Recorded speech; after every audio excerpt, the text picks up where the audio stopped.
But first, let me begin by clarifying the purpose of nonviolent communication. Its purpose is to help you to do what you already know how to do. Now, why do we need to learn something today that you already know how to do? Because sometimes we forget to do this. We forget because we've been educated to forget. Now, what is it that I'm talking about that we already know how to do? The purpose of this process is to help us to connect in a way that makes natural giving possible. Natural giving possible. What do I mean by natural giving? Let me do you a song to make it clear what I mean by natural giving.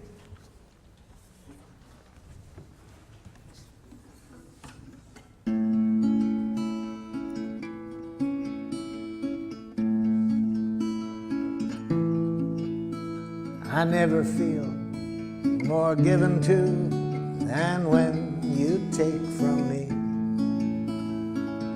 When you understand the joy I feel caring for you, and you know my giving isn't done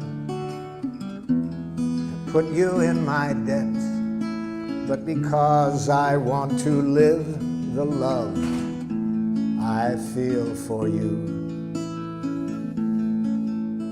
To receive with grace may be the greatest giving. There's no way that I can separate the two.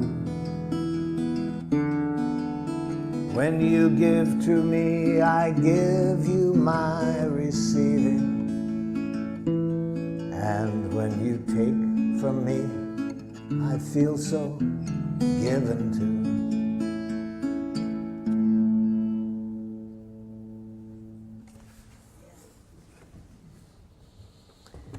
You all know that giving. You know how to do it. And that's what I'm interested in.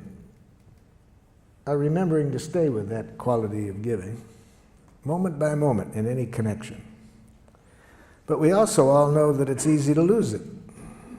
It's easy to lose that connection, so that instead of enjoying that quality of giving, which is possible every moment in every contact we have, in spite of how precious that is, we forget.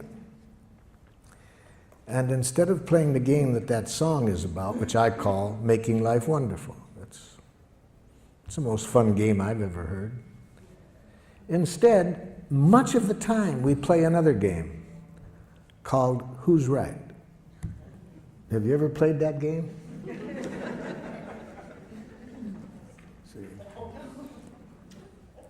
It's a game where everybody loses. So isn't this amazing that we all know about this quality of giving that the song was about?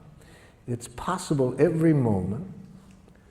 We find that the richest thing to do, and much of our life we end up playing Who's Right? Now, the game of Who's Right involves two of the most devious things human beings have ever come upon. One, punishment.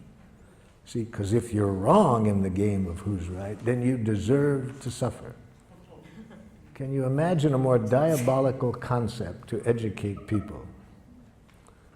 So, if you haven't already abstained from punishment, I'm sure by the end of the day that will no longer be a part of your consciousness. No more punishment. You won't do it in your families. We'll get rid of it with criminals. It just makes things more violent. We'll find other ways to deal with other nations beside punishment. No more punishment. No more reward. It's the same game. See, it's part of the game of Who's Right. If you're right, then you get rewarded. If you're wrong, you get punished. No more. No more. It's created enough violence on the planet. No more guilt induction. See? No more shame. No more concepts of duty and obligation. Just what the song is about. Natural giving. That's how we got off target. Even though we could be playing the game, make life wonderful each moment, we have been educated for quite a while to play another game, who's right? So what are the parts of this game of who's right? I've just mentioned one of them. One part is moralistic judgments, learning how to go up to our head and think basically in terms of right and wrong, good and bad, normal, abnormal. I learned this game very well. I speak several dialects of Jackal. I grew up in Detroit. We spoke a rather harsh dialect of Jackal. You might call it Detroit Jackal. For example, if I'm out driving and someone is driving in a way that I don't like, and again, I want to install change, you see, I roll down the window, idiot! Now, theoretically, the person is supposed to repent. I confess I was wrong, sir. I will change the error of my ways. It's a great theory. It didn't work. I've tried it more than once. It doesn't work. So I thought maybe it was that particular dialect of Jackal. So I decided to get the more cultured use of Jackal. So I went to the university and got a doctor's degree in professional Jackal. Now when somebody's driving in a way I don't like, I roll down the window. Psychopath! Still doesn't work. Pain at every meal, you see. You see, natural giving, what I started the day off with that song, anything we do in life that isn't coming out of that energy, we pay for it and everybody else pays for it. Anything we do out of fear of punishment, if we don't, everybody pays for it. Anything we do for a reward, everybody pays for it. Everything we do to make people like us, everybody pays for it. Everything we do out of guilt, shame, duty, obligation, everybody pays for it. That isn't what we were designed for. We were designed to enjoy giving, to give from the heart,